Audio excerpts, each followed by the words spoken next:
ఈరోజు మన encounter news. నేను మీ కే విజయ భాస్కర్.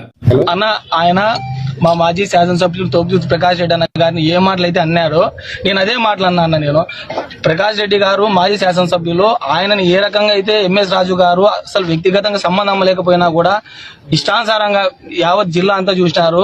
కొడకాని సంభాషించి చెప్పుతో కొడతాను ఇంటికి వచ్చి కానీ అంటే నేను ఎస్సీ అయితే ఏందైతే అది చెల్లుతుందని చెప్పేసి నేను దొమ్మ పొగుడుతూ మాదికి దొమ్మ పొగుడుతూ ఉన్నాను. అవసరమైతే దున్నపోతున్న అడిగినట్టు నరుకుతా అనే మాటలు మాట్లాడినాడు. కానీ నేను అట్లా మాటలు మాట్లాడలే. ఏదైతే ప్రకాష్ రెడ్డి గారిని మాజీ ఎమ్మెల్యే గారిని మాట్లాడినాడో as a YSRCP social media state joint secretary గా నాకు రైట్స్ ఉన్నాయన్నమాట. మళ్ళీ పోలీసు వాళ్ళు కూడా ఈ కొట్టేటప్పుడు కూడా నీతో ఎవరు మాట్లాడించినాడు, ప్రకాష్ రెడ్డి మాట్లాడించినాడు కదా, నువ్వు చెప్పు, నువ్వు ఒప్పుకో, ప్రకాష్ రెడ్డి మాట్లాడించినట్టు వదిలేస్తామని చెప్పేసి ఎంత అంటే ఎంత కొట్టినాడు. అయినా నేను చెప్పలేదు, ఎందుకంటే ప్రకాష్ రెడ్డి అన్నకి దీనికి సంబంధమే లేదు. ఆయన మాట్లాడమని చెప్పలేదు, మాట్లాడమని చెప్పలేదు. ఆయన ఏదైతే మాట్లాడినాడు ఎంఎస్ రాజు గారు ప్రకాష్ రెడ్డి అన్న గురించి నేను అదే మాట్లాడినా, అంతే, అంతకంటే ఏం లేదు. నా పేరు Patas Srikanth, YSRCP social media state joint secretary. నేను వారం రోజుల కింద వైఎస్ఆర్ కాంగ్రెస్ పార్టీ ఆఫీసు జిల్లా ఆఫీసులో పడకసీర శాసనసభ్యులు ఎంఎస్ రాజు గారి గురించి ఏవైతే తను చేసిండే పనులు ఉన్నాయో నిజాలు చెప్పిన క్రమంలో ఆయన యంత్రాంగాన్ని యూజ్ చేసి నన్ను 3 రోజుల కింద హైదరాబాద్లో అన్అఫీషియల్గా అరెస్ట్ చేసి అక్కడి నుంచి గంతలు కట్టుకొని వచ్చి అనంతపురం తీసుకొచ్చి ఎక్కడ తీసుకొచ్చారో ఏ స్టేషన్ తీసుకొచ్చారో తెలియదు. 3 రోజులు స్నానం లేకోకుండా, కనీసం పళ్ళు దిక్కోకుండా లేకోకుండా, బట్టలు మార్చుకోనికోకుండా అన్ని ఇప్పేసి షార్ట్ వేయించి కళ్ళకి గంతలు కట్టేసి చేతికి క్రాఫ్ట్స్ కాళ్ళకి కట్టేసి ఒక రూమ్ లో ఒకరిని నిర్బంధించినారు 3 రోజులు. అన్నం తినేటప్పుడు కూడా మాస్క్ తినికోకుండా, బాత్రూమ్ పోయేటప్పుడు కూడా మాస్క్ తినికోకుండా, యాలంజా కొడుకు వస్తాడు జగన్మోహన్ రెడ్డి గారు వస్తాడు నీకు అని చెప్పి తన్నుకుంటా మాట్లాడుకుంటా 3 రోజుల నుంచి నన్ను ఇబ్బంది పెట్టుకుంటా.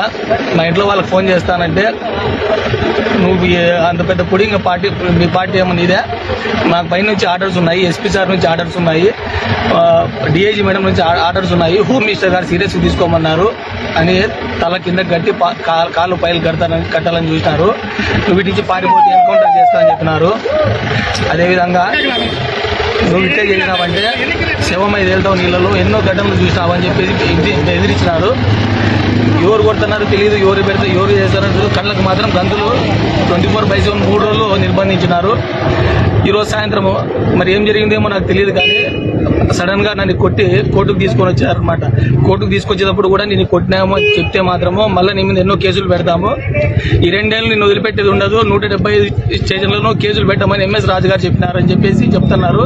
ఆయన తలుచుకుంటే నేను టిప్పర్తో గుద్దేస్తాడు అని చెప్పి చెప్తున్నాడు. ఎంఎస్ రాజు గారి నుంచి నాకు ప్రాణహాని ఉంది. ఆయన కూడా నా స్థాయి నుంచే వచ్చినోడు. నేను ఆయన ప్రశ్నించినందుకు వైసీపీ పార్టీలో ఉన్నాను, ఆయన టీడీపీ పార్టీలో ఉన్నారు. నేను ప్రశ్నించినందుకు నా మీద ఈ రకంగా కేసులు పెట్టేసి 3 రోజులు నరకయాతను చూపించేసి పోవడమే మల్తాడు తెంపేసి నగ్నంగా నిలబెట్టేసి ఎంత ఘోరంగా ట్రీట్ చేసినారంటే, హత్యలు చేసిన వాళ్ళు లేదా రేపులు చేసిన వాళ్ళు ఏ రకంగా ట్రీట్ చేశారు దానికంటే ఘోరంగా ట్రీట్ చేశారు. నేను చేసింటే తప్పు ఏందో నాకు అర్థం కాదు.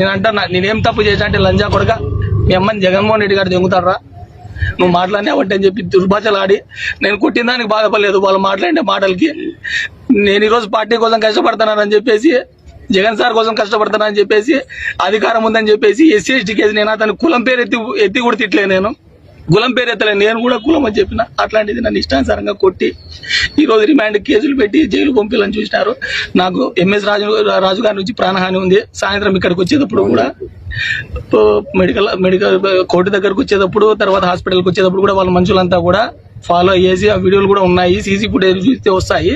ఎటువంటి పరిస్థితుల్లో మొత్తం ఎస్పీ సార్ నుంచి ప్రతి ఒక్కరు కూడా వీని రిమాండ్కి పంపేలా వీడు ఈ రోజు వీని పంపిస్తే మిగతా వైఎస్ఆర్ పార్టీ వాళ్ళంతా జిల్లాలో సైలెంట్ అయిపోతారు, వీని కొట్టాలని చెప్పేసి చాలా ప్రయత్నాలు చేసినారు. దేవుని దయ వల్ల ఈరోజు నిజంగా అంటే మా అన్న, మా మామూలు కానీ నాకు ఇక్కడ ఉండే వాళ్ళు బాగా నాకు ఇది వాళ్ళ దైవాలే ఈరోజు నేను బయటకు వచ్చినా అని చెప్పాలా. ఇందాక కోర్టు దగ్గర కూడా నీచంగా బయటకు వచ్చిన తర్వాత నీకు అది చెప్తామని, ఇప్పుడు కూడా కనీసం జడ్జి మేడం ఇచ్చిండే ఆర్డర్ని కూడా ధిక్కరించి ఎక్కించుకొని పోయి మళ్ళా కూడా పెట్టాలని చూస్తున్నారు. ఇంకా నా మీద ఎన్ని కేసులు పెడతారు నాకు అర్థం కాలే. నా అడ్రస్లన్నీ తీసుకొని నీ లొకేషన్ 24/7 ట్రేసింగ్ లో ఉంటుంది. నువ్వు ఒక్కసారి ఎవరి గురించి అన్న మాట్లాడితే 2 ఏళ్లలో ఈసారి నీ మీద రౌడీ షీట్ ఓపెన్ చేస్తాము, పీడీ యాక్ట్ కూడా పెడతామని చెప్పి చెప్తున్నారు. నేను ఇంత చదువుకొని కూడా నేను ఏం తప్పు చేసినా నాకు అర్థం కాలేదు. ఇంతవరకు నా మీద ఏ కేసు లేదు, ఇదే మొట్టమొదటి కేసు. 4 స్టేషన్లో పైన కేసులు పెట్టినారు. ఎట్లయినా సరే నువ్వు ఈసారి కానీ ఇదే పార్టీకి ముందరకు వస్తే మీ అమ్మని తీసుకొచ్చి లోపల పెడతామని చెప్పి బ్లాక్మెయిల్ చేసి బెదిరించినారు.